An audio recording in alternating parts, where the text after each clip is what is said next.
All right, the last subject that we're going to cover in this section on building some more advanced classes in C# is using interfaces.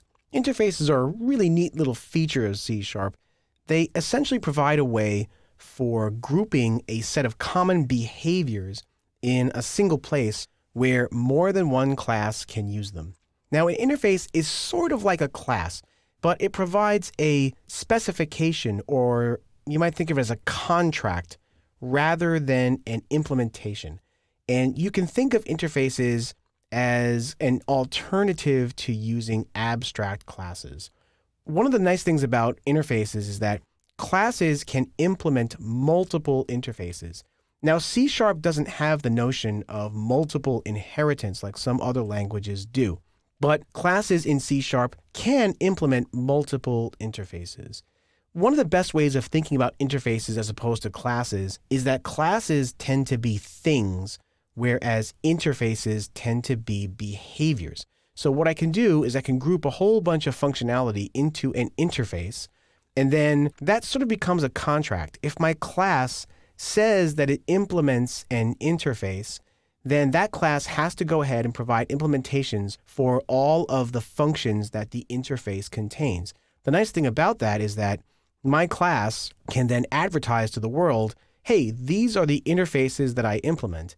And then in code that use my class, the code can check my class to say, hey, are you able to implement this kind of interface? And if it is, then the code that's using my interface can just say, hey, I know that you know how to do this, so I'm going to go ahead and call that method. So let's take a look at how using interfaces makes grouping behavior more easy to understand and implement. So let's imagine I had a few classes. I've got class A, B, and C. Now, let's imagine further that these classes all knew how to do something like save their data out to some persistent storage place. Well, they could all just implement a function named saveData. The problem is, without some interface to enforce this, class A might call it saveData, class B might call it something else, class C might call it something else. But by grouping the notion of saving data into an interface called iSavable, and interfaces don't have to begin with the capital letter I, but it's a nice convention that Microsoft has come up with for interfaces. That way, when you see it in a class definition, you know that it's an interface rather than a class. If I said, hey, I'm going to make an interface called iSavable, and anybody who implements the interface called iSavable has to have a function in their class somewhere that's called saveData. So then I could do something like this. I could say, you know what, each one of my classes, class A, B, and C, all implement an interface called iSavable. Well, that enforces what's called a code contract. So now everybody has to name their function that saves the data the same thing because they're all implementing from the same interface. Now, if I wanted to go a step further and said, you know what, not only do my objects know how to save their data, they also know how to do something like compress their data. Well, I could implement an interface called iShrinkable.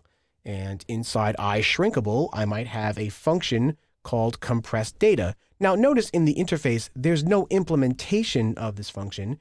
All the interface says is, hey, if you implement me, you've got to have a function named this. And the implementation is actually saved for the classes that choose to implement it. So if classes A, B, and C decided to implement both the iSavable and iShrinkable interfaces, you separate them with a comma. Well, now each one of these classes has to have a function named saveData, and they all have to have a function named compressData as well. Now, if one of these classes decided not to have shrinkable or savable or whatever, they could choose not to implement the function. But if you say that you implement an interface, you have to implement the members of that interface. So let's take a look at this working in real code. So here in the code, I've got my using interfaces example open, and I've got my example snippets open and scroll down to the interfaces section.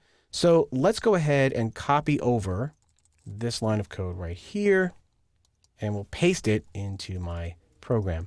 Now, to declare an interface, you use the word interface, and then you give your interface a name. It's kind of like declaring a class, although you'll notice that inside my interface definition, I'm not providing any implementation for these methods.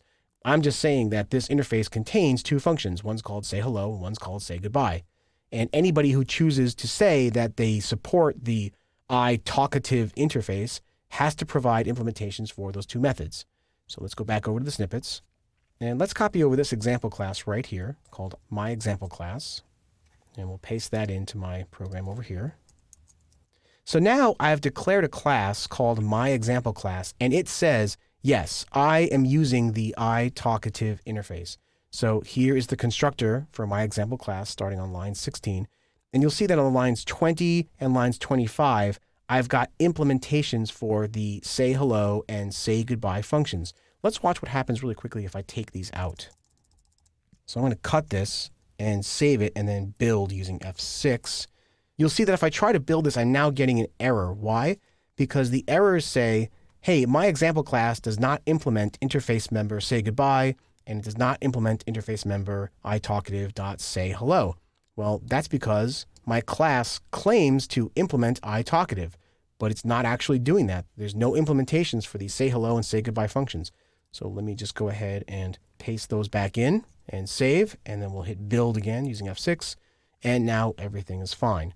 So let's go ahead and exercise this code. And we'll do that by copying these lines of code right here. And we'll paste them in there. So now, in my main function, I'm declaring a variable, myEC, which is of type myExampleClass. I'm using the new operator to create that object. And once I've created that object, I can say, all right, well, since you are a myExampleClass and myExampleClass implements the iTalkative interface, I know that you've got functions called say hello and say goodbye. So I can call each one of those. So let's build and run. We're going to hit F5 here. And you can see that sure enough, when we run the program, the functions for say hello and say goodbye get executed and produce their output. Let's go back to the program here. So once again, interfaces are a way of grouping together common points of functionality. The interfaces are not things. You don't instantiate an interface necessarily, although in certain esoteric circumstances, you can do that in C#, but we're not going to get to that in this course. It's a little bit advanced. What you do here is you simply create a class that says, I implement this interface. And if you find yourself building classes that all have similar behavior, it's probably a sign that you might want to make an interface that groups that behavior into a common place and then have each one of those classes implement that interface. That way, you can be sure that they're all getting the same behavior and that consumers of your class know that that behavior can be counted on.